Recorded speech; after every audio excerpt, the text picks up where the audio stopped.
Filósofo Everaldo Chescon, que eu conheço já há muito tempo. Ele é pós-doutor em filosofia. Estudou filosofia e também teologia. Professor da Universidade de Caxias do Sul, a quem nós damos as boas-vindas. Bem-vindo, Everaldo. Obrigado. É um prazer estar aqui. Nós vamos conversar hoje com o Everaldo, como ele é filósofo, então, assuntos também profundos, porque a gente tem que gostar de assuntos um pouco mais exigentes também para a mente. Porque quanto mais a gente vai compreendendo com profundidade, e a filosofia, na verdade, é a busca, através da pergunta, das causas últimas, do sentido último das coisas. Através da pergunta: por que isso? Por que aquilo? O que é o ser humano? Que inteligências nós temos? Que tipos de inteligência? E nós vamos conversar sobre inteligência espiritual. Você já ouviu falar disso, inteligência espiritual? Veja que vai ser um tema interessante. Por isso, vamos acompanhar. Everaldo, o que é, já para conceituar esse termo, inteligência espiritual? Você falava, a pessoa é inteligente, a pessoa tem várias inteligências? Várias inteligências, Padre Ezequiel. Eu diria que nós poderíamos retomar um pouquinho a história do conceito partindo da ideia das inteligências múltiplas, né? No início do século XX, nós nos acostumamos a tratar do QI, né? Media-se a inteligência das pessoas pelo tal do QI, que nada mais é do que a capacidade de resolver problemas. Sim. E eu diria assim, é a capacidade racional, dura. Depois, nos anos 90, com Daniel Goleman, nós passamos a falar e perceber a importância da inteligência emocional. O que é? Que eu resumiria dizendo, está relacionado àquilo que eu sinto. E no século XX, nós percebemos que há também algo mais ligado à profundidade do ser humano, que caracteriza o ser humano enquanto tal, na busca do sentido da existência, como você dizia. E se tornou popular esse conceito de inteligência espiritual a partir de uma obra especialmente de autores chamados Dana Zohar e Ian Marshall.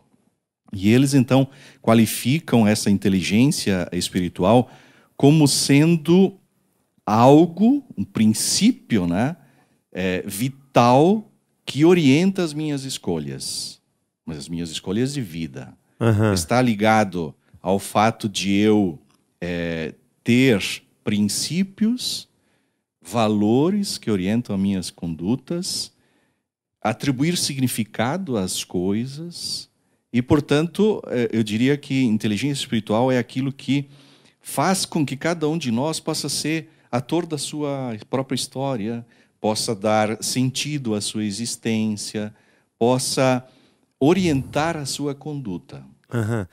Na verdade, essa compreensão, de alguma forma, ela vem a partir da reflexão. Então a gente pensa, nós buscamos o sentido da vida. Nós buscamos a profundidade das coisas, nós precisamos dar significado. Estamos aqui num programa de televisão, mas que significado tem isso? É um programa igual a outro?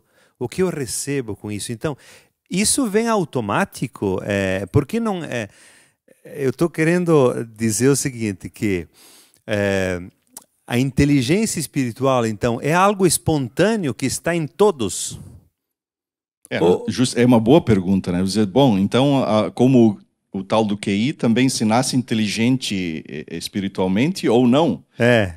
Eu poderia dizer duas coisas nesse sentido. Uma primeira é que nós olhamos para a inteligência espiritual a partir de um lado naturalista, e aí existe inclusive experiências científicas que dizem, olha, situa-se no tal do ponto divino. O ponto divino, cientistas, neurocientistas, identificaram como sendo aquele ponto que une os dois hemisférios, hemisfério esquerdo e direito do nosso cérebro, né? de modo que estaria ligado a muito mais uma capacidade natural que o ser humano tem de buscar a sua realização, de buscar, eu diria, inclusive, uma relação com o sagrado, não aqui estritamente entendido como sendo Deus, mas no sentido de, eu vou trazer aqui uma definição que eu achei fantástica de um antropólogo da religião. Ele disse que o sagrado é aquilo pelo qual você vive e pelo qual você morreria. Uhum. Veja só. Então, está profundamente vinculado àquilo que o ser humano é capaz de buscar para motivar-se na sua existência, né? Dar significado na sua existência, né? Uhum. É interessante isso, porque um dia eu estava num hotel e tinha uma mãe e uma menina. E a menina disse, eu sou vegana. Vegana. Ela tinha, acho, 16 anos e eu perguntei por quê. Aquilo que você está dizendo, para concretizar mais, na verdade, a vida precisa de muitos significados. Então, o que eu faço na minha vida que me dá sentido? Bom, para alguns, ser vegano é um sentido, é um significado. Para alguns, para vocês compreenderem o que é o sentido, para alguns a causa, por exemplo, a defesa dos animais, é um sentido. A defesa... aqui poderíamos entrar em temas, por exemplo, a defesa do aborto, contra o aborto. Alguns fazem disso uma causa de vida. Então, quando a gente faz isso uma causa de vida, qualquer coisa que seja, parece que isso se torna sagrado. É assim um pouco que acontece? Isso é um pouco as bandeiras, né, que as pessoas tomam para si como grande motivação da sua existência, né? Uhum. E em se falando de inteligência espiritual, talvez fosse oportuno também a gente discernir daquilo que é a espiritualidade, né? Sim. Porque a espiritualidade sempre está vinculada a uma matriz religiosa, a uma tradição religiosa, né? Seja ela cristã, muçulmana, judaica, hindu, etc. Sim. Quando falamos de inteligência espiritual, nós somos remetidos muito mais a elementos antropológicos, a aquilo que caracteriza o ser humano enquanto tal. Por isso caiu nas graças também do próprio mundo, digamos assim, né? Caiu nas graças do próprio mundo capitalista, produtivo, e as empresas estão utilizando esse conceito como fator de motivação para as pessoas. Por quê? Porque mais do que nunca o nosso tempo precisa de quê? Precisa de criatividade para resolver problemas, precisa de capacidade de enfrentar adversidades, precisa de capacidade de dialogar. Nós temos que colaborar, nós temos que trabalhar em equipe. Uhum. Como é que eu vou trabalhar em equipe dentro de um mundo individualista? Então, a inteligência espiritual vem para trabalhar elementos para fortalecer a cooperação. O trabalho cooperativo, né? Uhum. Colaborativo, inclusive, eu li recentemente, um dos princípios que a inteligência espiritual está tomando agora remonta a Santo Agostinho, aos beneditinos. Uhum. Laborare est orare. Trabalhar é rezar, né? Uhum. Trabalhar é orar. Como um princípio para motivar as pessoas nessas tarefas cotidianas, seja no mundo profissional, onde é preciso muita resiliência, né? Muita resiliência, ou seja na vida pessoal. Quer dizer, ninguém é um ser isolado, né? Uhum. Então nós precisamos encontrar formas de romper com esse individualismo. Senão nosso mundo está fadado a sucumbir, né? Uhum. Everaldo, depois eu vou cantar uma canção agora, mas depois eu quero que você nos ajude também a compreender, porque essa inteligência espiritual, bom, é natural em todos. Alguns despertam claramente para essa consciência espiritual, a consciência do profundo. Outros não, simplesmente vivem a vida, mas eu acho que até mesmo o conceito de fluidez das coisas, quando a gente deixa a vida fluir e a torna mais leve, de alguma forma existe a inteligência espiritual ali. E também outra coisa que eu queria, mas aqui é claro, é um assunto que... Porque hoje em dia eu vejo que as instituições religiosas elas perdem força na proposta de espiritualidade, mas ao mesmo tempo as pessoas estão mais espirituais. E vamos, depois da música, fala sobre isso.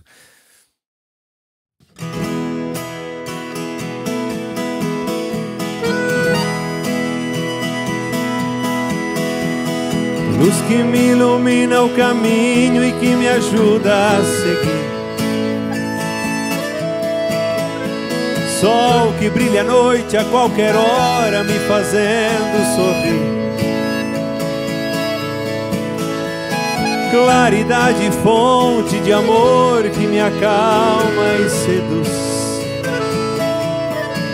Essa luz, é claro que é Jesus. Essa luz, raio duradouro que orienta o navegante perdido. Força dos humildes, dos aflitos, paz dos arrependidos.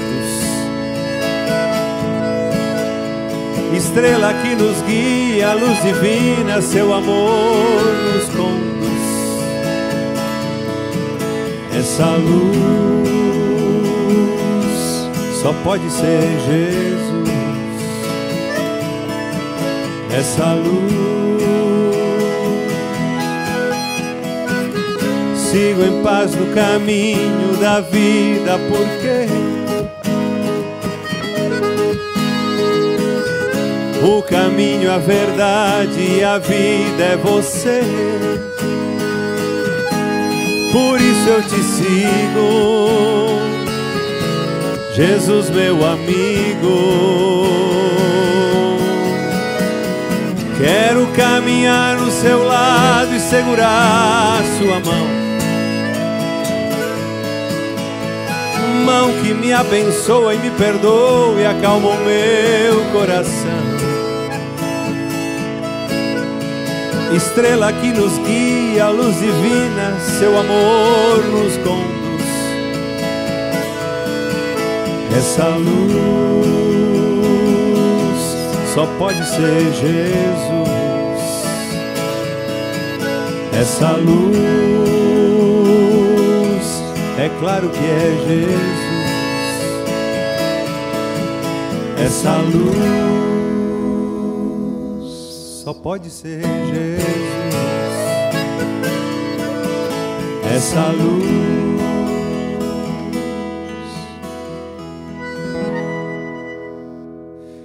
Estamos conversando com o Everaldo Sescon, pós-doutor em filosofia.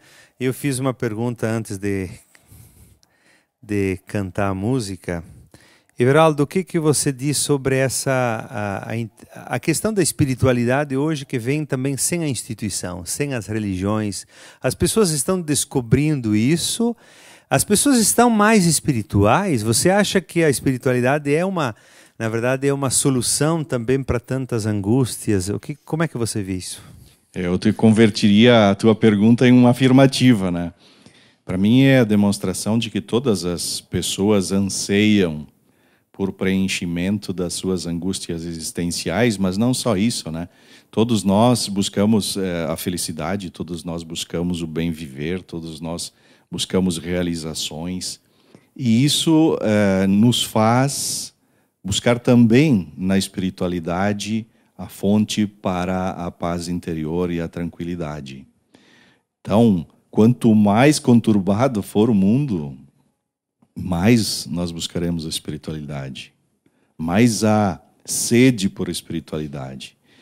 E acho que é também natural, digamos assim, que as instituições com o passar do tempo, se não se reinventarem, acabam recrudescendo e não falando mais a linguagem do mundo. Aham. Bom, se as instituições que representam as tradições religiosas não falam a linguagem das pessoas, então as pessoas, precisando de espiritualidade, vão buscá-la em outros lugares. Também é verdade que nós podemos fazer a seguinte leitura: bom, é mais um produto, entre aspas, que o mundo está vendendo. Né? É visível, né, que há muitos produtos, coaching disso e daquilo outro, inclusive coach espiritual. Bom, para quê que eu preciso de um coach espiritual? Talvez porque justamente as lideranças religiosas que sempre cumpriram esse papel não estejam atendendo plenamente ao anseio das pessoas, ou não estejam dando conta. Uhum. Essa questão também que eu queria perguntar é relacionada à questão, às inteligências múltiplas. Quando nós falamos de inteligências múltiplas lá atrás, você diz que quanto mais tu usa a inteligência, mais ela se alarga, ou mais ela se amplia. A inteligência espiritual, certamente também. Quanto mais a gente usa a própria inteligência espiritual, a intuição, a busca do significado das coisas, mais largo fica esse conhecimento e esse sentido. O que você acha assim de dizer para as pessoas como eu posso então educar a minha inteligência espiritual para que ela seja presente na minha vida e ela perceba o significado das coisas? Posso dar um depoimento pessoal? Sim. Eu sou um cristão, sou católico. Recentemente me confessei e o padre me fez a seguinte pergunta: como é que você alimenta a sua espiritualidade? Sabe que aquela pergunta foi fatal assim para mim. Por quê? Porque a gente vive um cotidiano aceleradíssimo, entre tarefas domésticas, cuidados com a família, vida profissional, vida social, etc, etc. E a espiritualidade, ela precisa do tempo. Ela precisa que a gente desacelere o tempo para poder alimentá-la.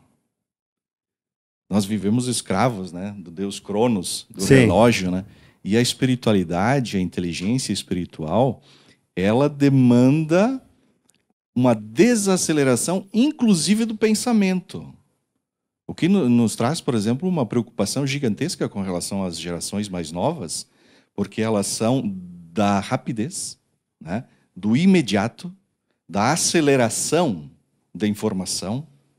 E para depurarmos as coisas, a gente precisa de tempo, de meditação, de revisão daquilo que aconteceu na minha jornada, de avaliação daquilo que eu estou fazendo, das decisões que eu tenho que tomar na minha vida profissional, na minha vida familiar, pessoal. Então tem um provérbio latino que eu acho espetacular. É festina lente.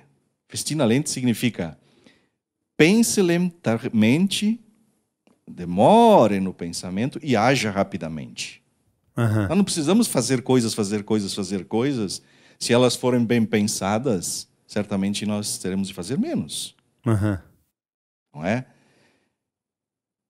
Acho que são elementos que fazem com que a gente repense a nossa própria organização da vida. Quando você fala de desaceleração do pensamento, porque o pensamento acelerado até ele produz até doenças, porque na verdade nós somos superestimulados. E eu vejo que hoje a religião enfrenta essa dificuldade do superestimulamento, porque nós estamos aqui no celular, tu está na tela, tu vai passando, e depois tu vai numa missa, tu tem que começar a ouvir a pessoa que lê, tu ouve o canto, tu ouve aquele ritual. Só que eu não estou mais acostumado com isso. As pessoas dizem, não estou mais acostumado porque eu estou... Né? Estamos toda hora...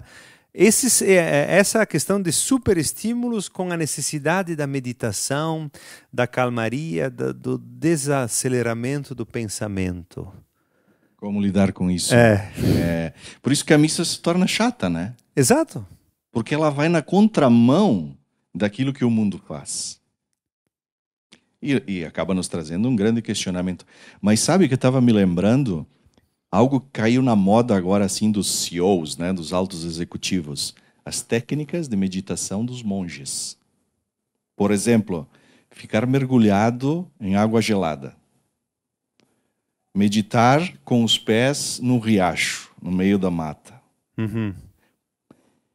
Forçadamente faz com que você tenha que se confrontar consigo mesmo. Eu te ouvia antes falar da viagem que temos que fazer para dentro de nós mesmos. Como é que a gente viaja para dentro de nós mesmos? Sozinhos. Ninguém pode ir conosco, né? Uhum. Pode alguém até nos ajudar, mas Sim. eu vou sozinho para dentro de mim mesmo. Uhum. Então requer, de fato, um conjunto de exercícios também. Não é agora vou sentar aqui e vou meditar. Não, precisamos de ajuda também nesse sentido, né? Para poder fazer uma revisão adequada. As perguntas, né? Você começava a nossa conversa falando da filosofia, né? Olha, o porquê que a criança lança 10 vezes seguidas e deixa os adultos em maus lençóis, ela ao longo da vida é esquecida. Uhum. Cabe sempre a pergunta, mas por que eu estou fazendo isso? Será que eu tenho que fazer assim mesmo ou eu poderia fazer de modo diferente? Uhum. Por que nós todo dia estamos fazendo uma determinada tarefa?